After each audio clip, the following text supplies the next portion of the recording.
Olá, olá! Sejam todos bem-vindos para mais um episódio de Apenas um Lacan Latino-Americano.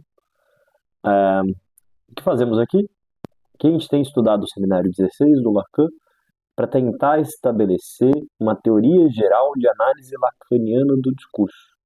E que com o estabelecimento disso a gente consegue entrar em contato com toda uma clínica lacaniana que tem muitos benefícios em relação a, digamos, a psicanálise assim, ortodoxa. A forma como se lê uma psicanálise freudo-lacaniana em oposição a isso que a gente tem tentado propor, uma análise lacaniana do discurso como uma clínica. Na classe de hoje, a gente vai entrar no capítulo 5, essa leitura conjunta que a gente tem feito do seminário 16, e nesse capítulo 5, Lacan vai apresentar, através de um diálogo meio doido, um tanto metafórico do Lacan, com ideias de Deus, o Lacan vai apresentar o conceito dele de verdade, em oposição a um conceito metafísico de verdade. Então a gente vai explicar que palavrão é isso, um conceito metafísico de verdade, e depois a gente vai apresentar um conceito não metafísico de verdade, que é o do Lacan, que ele estabelece a partir de todas aquelas brisas de lógica matemática que a gente viu nos vídeos passados. Quem quiser dar uma olhada, procura aí no histórico do canal. Quem puder, curta, compartilhe, inscreva-se no canal e vamos lá pro caderninho.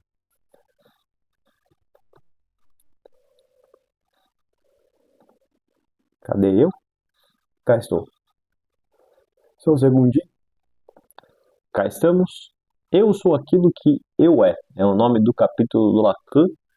E nesse capítulo eu nomeei essa parte do capítulo como metafísica e verdade.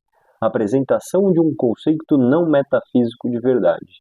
E como eu disse, esse conceito de verdade do Lacan, ele vai ser as consequências lógicas da teoria da incompletude do outro, do Lacan, que é um conceito que ele tira exatamente de uma discussão com a lógica matemática, e ele vai estar em oposição a esse conceito metafísico de verdade, e o Lacan vai estabelecer essa oposição, essa classe, através de metáforas com a ideia de Deus, ou com ideias opostas de Deus, né? Então, primeiro, ponto 1 lá. O que seria um conceito metafísico de verdade? Esse conceito metafísico de verdade corresponderia a uma ideia de Deus e a deslocamentos dessa ideia de Deus. Há um ser, Deus, que sustentaria a existência de tudo que há enquanto seres e do todo. Haveria na natureza um saber completo a ser conhecido, há em cada coisa um ser interno, idêntico a si mesmo. O ser é de Parmênides. A identidade. Ou seja, tudo isso são formas de falar um conceito metafísico de verdade. Né? O que isso quer dizer? A partir da ideia tradicional de Deus, assim, o que a gente vai ter é que a ideia de Deus seria uma organização do cosmos, um cosmos ordenado. Ou seja, Deus seria como um arquiteto da Matrix, que a ideia de Deus, ela englobaria que Deus tem uma existência e que, portanto, todas as existências têm um lugar no mundo. Tudo aquilo que é porque Deus também é. Então, a existência de Deus garante a existência de cada identidade e garante também a existência de um todo. Não só da ideia de Deus que vive esse conceito metafísico de verdade, mas Lacan vai pontuar que ele vai se reproduzir também no deslocamento a uma certa materialidade ingênua presente na ideia de natureza. Então, a ideia de natureza acaba fazendo as vezes desse cosmos ordenado que Deus fez, né? Você teria uma ideia nessa materialidade, desse materialismo ingênuo criticado por Lacan, que a natureza seria como um conjunto ali de saberes já dados, e que o movimento da ciência seria tentar descobrir esses conhecimentos que estão ali na natureza, escrevê-los. Então, o desenvolvimento das ciências naturais seria uma marcha de conquista dessa verdade que já está lá dada na natureza. Então, Lacan critica essa ideia de natureza como um saber que estaria lá para ser descoberto, como um deslocamento da ideia de Deus. E Nessa ideia de natureza, há também a ideia de identidades de cada um dos seres dessa natureza, e essa ideia de identidade, de que uma coisa ela é idêntica a si mesma, ela tem uma identidade interna, ela tem um lugar natural no mundo, que pode ser associado ao surgimento disso na filosofia em Parmênides, né? É uma ideia que o Lacan vai criticar muitíssimo ao longo de todo o ensino dele. Ele é um grande crítico de teorias da identidade, esse tal de Lacan. Então, o Lacan ele apresenta essa ideia de Deus, ou essa ideia de cosmos ordenado, ou essa ideia de um sentido fixo das coisas, essa ideia de identidade, e o Lacan vai rebatê-la. E curiosamente, para rebatê-la, ele vai usar uma outra ideia de Deus, que ele passa a classe meio que conversando com isso, né? Lacan pega o exemplo do Deus do Antigo Testamento, e o Deus do Antigo Testamento dos judeus, o Lacan destaca uma frase onde o Deus diz para os judeus que eu sou aquilo que sou, ou eu sou aquilo que eu é. E o Lacan ele vai ler essa frase, ele vai traduzir essa frase como Deus se dizendo como impossível de conhecer, como se Deus dissesse, dane-se aqueles que querem conhecê-lo, ele permanece impossível de conhecer. Então, percebam que o Lacan está destacando nesse exemplo que ele está usando de Deus é uma verdade que se torna impossível de conhecer. E é exatamente daí que o Lacan vai tirar as metáforas, esses joguinhos de palavras que o Lacan às vezes faz, para explicar o conceito dele de verdade, né? Então ele opõe essa ideia mais tradicional de Deus, assim, de Deus como o arquiteto do mundo, a esse Deus do Antigo Testamento, esse Deus que diz eu sou aquilo que sou como eu sou impossível de conhecer por vocês humanos. E o Lacan faz esse movimento exatamente para partir dessa segunda ideia de Deus, do Deus impossível de conhecer, passar a desenvolver o seu conceito de verdade, né? Que é aquilo que o Lacan quer desenvolver no fim das contas. Ele está só usando desse joguinho de palavras, como exemplo mesmo. E a partir daí o Lacan ele vai construindo essa classe como se fosse uma espécie de uma formação do inconsciente, como se ele tivesse acabado de falar dessas ideias de Deus meio à toa, meio sem querer, como se não fosse o objetivo dele falar sobre isso, mas essas palavras foram surgindo para ele. Porque ele faz, obviamente, uma espécie de encenação, que ele também está querendo trazer que o conceito de verdade dele, eles são palavras que nos ultrapassam. Não é aquele discurso ordenado por um eu, mas são palavras que vão surgindo no meio do nosso discurso enquanto a gente vai falando, fora do que a gente tinha supostamente programado para o nosso dizer, e é sobre isso também que vai se incorporar o conceito de verdade do Lacan. Então, a forma como Lacan está enunciando essa classe, ela é como uma metáfora da própria ideia que ele quer desenvolver. Né? Voltando lá no ponto 2, Lacan vai buscar no Deus do Antigo Testamento um Deus que se faz desconhecido a enunciar. Eu sou aquilo que eu é. Lacan é absolutamente enfático. Não aponta com essa frase uma identidade, mas um desconhecimento. E eu trago aqui uma citação do próprio Lacan, né, da página 79, para ficar muito claro isso, que o objetivo do Lacan, nessas metáforas de ideias de Deus, é criticar a identidade e afirmar um conceito de verdade que é incompletude, que é incompleto. Vamos lá para a citação? Eu é. Estaria eu reabrindo a porta para uma referência ao ser, o ser supremo que a tradição edifica para responder por todos os entes que subsistem na natureza? Absolutamente não. Ou seja, Lacan está dizendo que ele está criticando a identidade, está criticando a referência ao ser, e ele está criticando também uma ideia de Deus que sustentaria essas referências ao ser. Essa seria uma ideia de uma metafísica da verdade, né? Uma verdade que vai trazer identidade aos seres, vai trazer ser ao ser, vai trazer um lugar natural ao ser, vai trazer uma essência ao ser, e que Deus seria uma ideia de que tudo tem um lugar no mundo, tudo tem a sua existência porque Deus quis, e Deus organiza essas existências, né? É exatamente esse o rival do Lacan, rival discursivo do Lacan, né? Então vamos lá para o ponto 3. Lacan vai apresentar um conceito de verdade que é oposto a esse conceito metafísico de verdade. Quais são as bases desse conceito não metafísico de verdade que Lacan vai apresentar?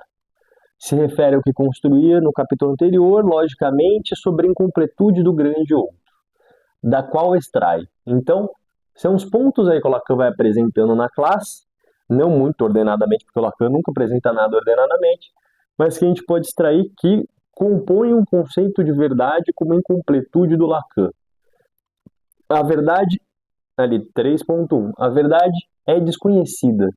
Ela não está já dada na forma de um saber completo, mas ela se conta exatamente como a incompletude insuperável do campo do saber. Então, o Lacan está participando de outras correntes epistemológicas que vão pensar que toda construção de saber é uma linguagem, entre outras, que produz um certo sentido de realidade, que pode ser instrumentalmente utilizado por esse saber, que produz então resultados que essa linguagem, entre outras, permitiu, possibilitou. Por exemplo, quando Newton criou a teoria da gravidade, ele não estava descobrindo um saber eterno e imutável que foi posto por Deus na natureza ou que estava lá na natureza. Mas ele conseguiu criar uma linguagem que dava conta de uma certa apresentação da realidade que se tornava útil, que se tornava instrumentalizável para que ele fizesse certas coisas, para que ele produzisse certos efeitos nesse próprio mundo. Mas que outras linguagens poderiam ter produzido outras teorias que chegariam a outros resultados, que chegariam a outras ferramentas que poderiam ser usadas na construção de outras realidades. Entendeu? Para o Lacan, nunca há um único saber que pode ser construído, mas linguagens produzem saberes e desses saberes se produzem efeitos na realidade que são o efeito dessa própria linguagem que produziu esse saber. E que outras poderiam ser produzidas como as teorias do Einstein. Então, a verdade ela é incompleta. E essa incompletude ela é insuperável no campo do saber. Quando os conhecimentos eles vão avançando, eles não só criam saberes, eles criam também incompletudes de saber que são insuperáveis, impossíveis de serem totalizadas. 3.2. Se o eu, o ego, o moá, como Lacan coloca no ensino dele, está no campo do saber, a verdade Lacan associa ao que ele chama de assujeito. Uma verdade que nos ultrapassa, nos atravessa na enunciação. Os momentos onde minha palavra revelam mais do que eu esperava. Bom, e daí o Lacan ele segue desenvolvendo aí essa classe e ele vai fazendo essas espécies de oposição, né? O eu, o ego, ele está correlativo ao saber, assim como a verdade está correlativa a isso que ele vai chamar de assujeito nessa classe. E esse seria um nome muito melhor que o conceito de sujeito do Lacan, que ele tivesse chamado sempre de assujeito. Porque o conceito de Lacan de sujeito é uma das maiores armadilhas do ensino do Lacan, porque ele leva o tempo inteiro a gente a pensar no indivíduo que fala. E o conceito de sujeito no Lacan é tudo menos o indivíduo que fala.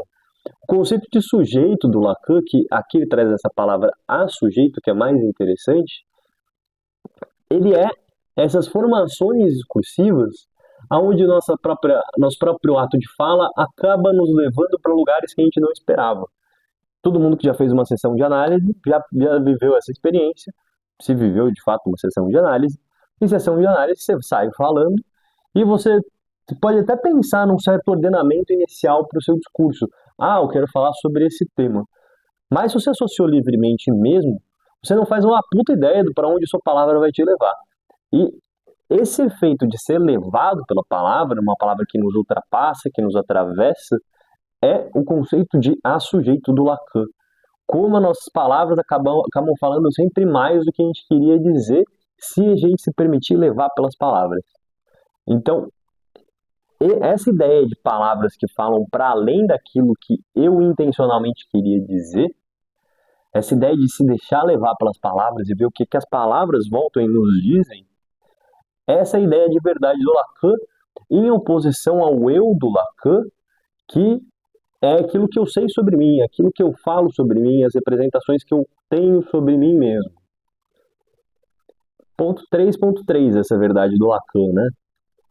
Essa verdade é lógica, ela é incompleta, ela é não dada, se realizando em ato da enunciação. Portanto, ela se opõe a uma identidade, ela nunca se faz una. Então, o conceito aí de não há universo discursivo do Lacan, né? Brincando com a ideia de uni. A verdade para o Lacan, ela nunca está já dada, já posta ali numa natureza a ser descoberta. Ela então é sempre um tanto incompleta, um tanto desconhecida, mas a verdade também ela é sempre um ato que se realiza na enunciação. Quando se produz uma linguagem que dá conta de uma certa expressão da realidade, se fez uma verdade sobre aquilo. Então, é uma verdade que se realiza em ato de enunciação. E 3.4, a verdade fala, se enuncia. Se ela se enuncia, ela é significante, portanto, ela é dependente de uma interpretação. Como interpretar a verdade de um texto sem cair no profetismo? Fazer emergir um saber da própria articulação significante. Então, esse é mais um ponto sobre o conceito de verdade do Lacan. O conceito de verdade do Lacan, ele sempre aparece em formas de enunciação. A verdade está na palavra, mas na medida em que a palavra ela é descompleta, na medida em que a palavra tem uma margem de desconhecida, na medida que a palavra é performativa, ela vai realizando conceitos, realizando linguagens. Está na palavra, mas não uma palavra como um saber já dado da natureza, mas está na palavra nesse ato de invenção da palavra. E se a verdade está na palavra, a verdade ela faz parte da teoria do significante do Lacan. E o que quer dizer a teoria do significante do Lacan e a verdade como significante também? Que a verdade é sempre múltipla. O sentido que se produz, ele é sempre múltiplo. Então, aquilo que se produz numa verdade em um certo tempo pode significar outra coisa em outra, que pode significar outra coisa em outra. Então, portanto, se a verdade é múltipla, a verdade também ela é dependente de um ato de interpretação de quem está lendo tal significante, porque significante produz uma significação sempre a partir de um ato de interpretação, né? E a partir disso, o Lacan ele lança essa questão. Então, como a psicanálise não vai cair no lugar do profeta?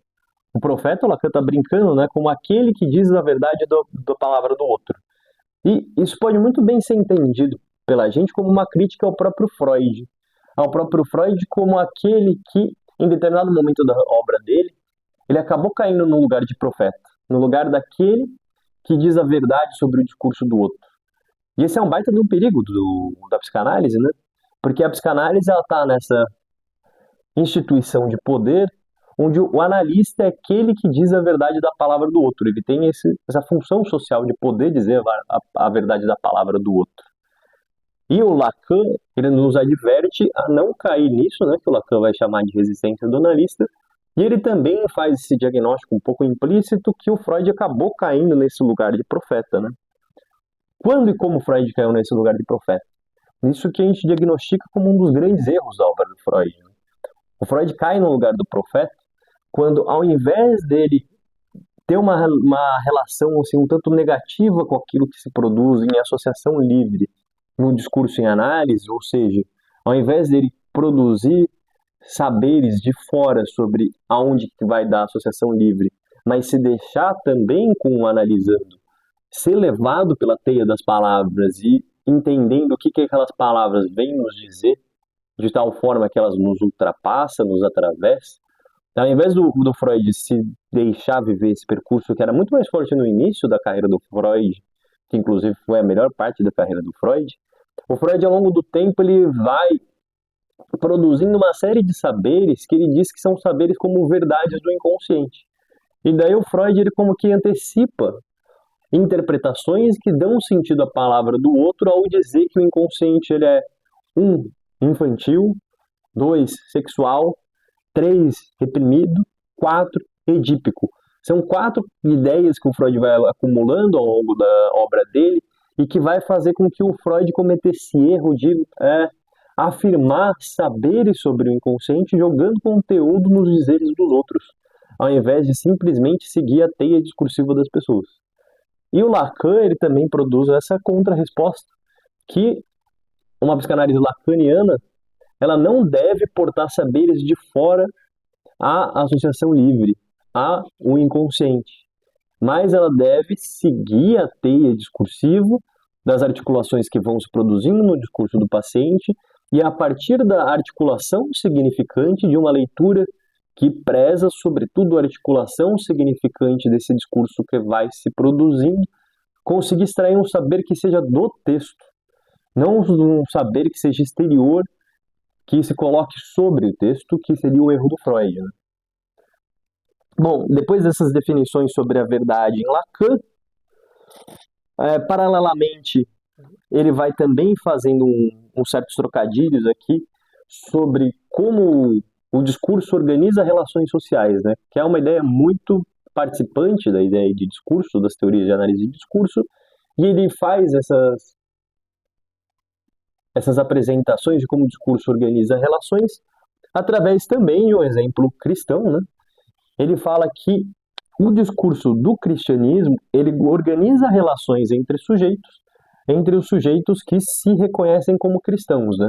Então, o que o discurso cristão faz? Organiza um jogo de relação entre todos aqueles que são reconhecidos e se reconhecem como cristãos, e os mandamentos são efetivamente como o discurso organiza esse jogo de relações entre os cristãos. E um cristão reconhece o outro, tal como ele se reconhece também como cristão. Então, o ato de reconhecimento para o Lacan nunca é interno, né? Eu sou reconhecido como cristão por um discurso e reconheço o outro também como efeito desse discurso do cristianismo que nos organiza e organiza as relações entre a gente. E a partir disso se estabelece regras do que pode se estabelecer na relação entre cristãos, né? Então, o cristão se reconhece também pelo tu és, a partir do qual ele reconhece outro cristão, né? Ele é reconhecido nesse processo exterior, né? Então, o Lacan ele vai passar por um trocadilho que parece muitíssimo a ideia do Achille Mbembe sobre a necropolítica, né? Que da mesma forma que um discurso organiza relações entre os sujeitos marcados por um discurso, ele também organiza um fora, porque discurso nunca é nunca faz universo, ele sempre tem oposições com o que é demarcado de fora, ele é sempre incompleto, ele é sempre parcial. E o que acontece quando o discurso do cristianismo organiza as relações entre os cristãos, mas também com aqueles de fora? Pode acontecer uma série de barbaridades, como, por exemplo, o racismo colonial inspirado pelo cristianismo, a partir do qual os cristãos chegaram à conclusão que se os indígenas, aqueles que eles chamavam bárbaros ou primitivos, não eram cristãos, portanto, eles não eram seres a serem reconhecidos e a serem tratados pelo mandamento, portanto, eles eram passíveis de serem mortos. E daí o Lacan faz uma homofonia entre tu és e tu matas, que em francês se fala de uma forma muito parecida. Então o discurso não só organiza as relações dos sujeitos atravessados pelo discurso, como também organiza a relação dos sujeitos que estão marcados como exteriores a esse discurso, inclusive relações que podem permitir que se mate, já que esses sujeitos exteriores não são reconhecidos como sujeitos de direito. E depois, resumidamente, a gente pode tentar colocar que verdade e saber para o Lacan, eles participam de uma dialética. Então, para tentar explicar isso melhor, como o Lacan vai agrupando essa série de conceitos, há toda uma homologia aí no ensino do Lacan entre o eu, do ego, né? O saber, que é o sentido que se propõe comunitário, que um discurso tenta produzir. Então, aquilo que eu sou é também efeitos de saber, de discursos que produziram, que falaram sobre mim, de forma a que eu me reconhecesse de tal maneira. Um conceito muito parecido ao conceito de saber do Lacan é o conceito de demanda. Então, já que para o Lacan não há identidade interna, O que as pessoas demandam no fim das contas? Se demanda que se diga quem eu sou e que se diga o que o mundo é. Que se dê sentido para quem eu sou e para que o mundo é. E isso nunca tem um sentido inato para o Lacan. Esse sentido é sempre construído de fora para dentro, numa relação com o outro, numa relação com os discursos. E é por isso que a gente nunca para de falar, porque a gente precisa o tempo todo que se dê sentido ao que eu sou e a que o mundo é, e esse sentido nunca está dado. E um conceito muito parecido também é um conceito de sentido, de significado. Todos esses conceitos, eu, saber, demanda, sentido, eles são conceitos positivos para o Lacan. São conceitos que têm uma materialidade, têm um corpo, são corporificados, digamos assim, são preenchidos. O conceito de verdade do Lacan, em oposição, ele é completamente contrário. O conceito de verdade ele é negativo, ele não tem corpo. O que é a verdade para o Lacan? A verdade é aquilo que descompleta o saber. Então, um discurso tem um determinado saber, produz um determinado saber como sentido da realidade. A verdade é sempre um movimento que descompleta esse saber, que coloca esse saber, que produz uma ruptura nesse saber. Essa verdade o Lacan coloca também em paralelo com o conceito dele de a-sujeito, como a gente viu, né? Aquilo que eu vou, no ato de fala, falando que foge daquilo que eu esperava dizer sobre mim e que entra em contradição com o que eu pensava sobre mim mesmo e que entra em contradição com a forma como eu entendi o mundo. Quando a gente vai falando em análise, palavras assim vão surgindo. Palavras que não são aquilo que eu esperava dizer. Isso é o que o Lacan coloca como a-sujeito ou como verdade. Que essas palavras elas têm como corpo exatamente serem uma negação, serem uma ruptura ao saber que eu tinha. Um outro conceito que é essencialmente negativo para o Lacan é o conceito de desejo, que ele está em ruptura com o conceito de demanda. Né? Efeito de verdade, causar desejo no Lacan, é sempre quando se quebra um saber que se tinha sobre si, um saber que funcionava no mundo de um analisando, e nesse ato se produz uma transformação. A própria efetividade da transformação, da quebra, isso que tem uma função negativa de desconstrução é o que o Lacan chama de verdade, de desejo, de sujeito, ou de incompletude em relação ao sentido, de incompletude em relação ao saber. Então, esses conceitos do Lacan, eles são melhores entendidos, sempre se entendidos sem materialidade, sem positivação, sem preenchimento. Eles funcionam só como ruptura com o que está posto. Mas espera aí, quando se produz uma verdade, a verdade, ao passar a um sentido, se quebra um saber, se produz outro. Então, a verdade, quando ela se positiva, ela sempre se torna outro saber. O processo de análise, então, ele funciona como o certo diagnóstico de que há saberes que um sujeito produziu, que o indivíduo produziu sobre si, sobre o mundo, que trazem sofrimento. Quando, pelo movimento de associação livre de interpretação, se consegue quebrar esse saber ou essa demanda que produzia sofrimento na vida do sujeito, esse ato de quebra é aquilo que o Lacan chama de verdade ou de desejo. Mas depois dele, obviamente, ele se positiva de alguma forma, produzindo um outro saber sobre mim. E quando a verdade se positiva, então eu não era aquilo que eu pensava sobre mim. Eu sou outra coisa. Essa outra coisa se torna um outro saber. Então a verdade está sempre nesse movimento de ser a negação do saber posto, e todo saber posto sempre pode ser negado. Daí que eles estão sempre numa dialética. Não existe saber que não possa ser negativado, rompido, marcado como incompleto, descompletado por uma verdade. Então, há sempre um saber que se põe e a possibilidade de que uma verdade quebre esse saber posto. Um exemplo menos abstrato disso é o exemplo que a Lélia Gonzalez, que eu sempre trago aqui, traz de como usar essa dialética de saber e verdade ao fazer o diagnóstico do mito da democracia racial do Brasil. Esse exemplo ficou um pouco antigo, porque o mito da democracia racial foi caindo, mas ele tinha muita força nos anos 70, 80, 90, assim, no qual o Brasil se percebia como um país ferrado, subdesenvolvido, mas o brasileiro ele tinha muito orgulho de dizer que Se por um lado a gente é ferrado, por outro, a gente é o país onde não há preconceitos, onde a miscigenação é parte da gente, como se vê numa roda de samba, como se vê numa praia, como se vê no estádio de futebol. O branco e o preto, e o índio, e o rico, e o pobre, e o estrangeiro, e o latino-americano, e o europeu, tá tudo misturado ali numa baita numa festa.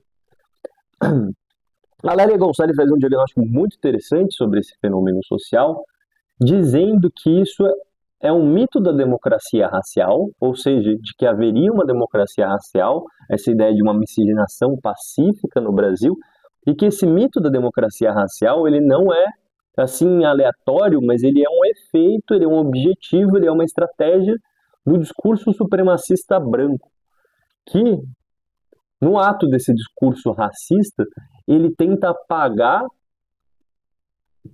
o seu próprio exercício para não causar uma revolta na população negra.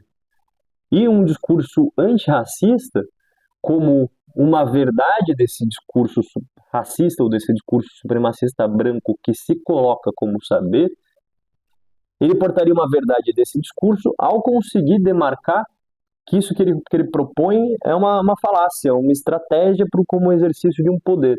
Então, fazer esse papo da miscigenação pacífica passar para o sentido de um mito com uso estratégico, é uma verdade que descompleta o saber desse discurso racista, mas esse ato, ele também, essa verdade também se efetiva como um saber de um discurso antirracista que também pode ser descompleto por outro discurso.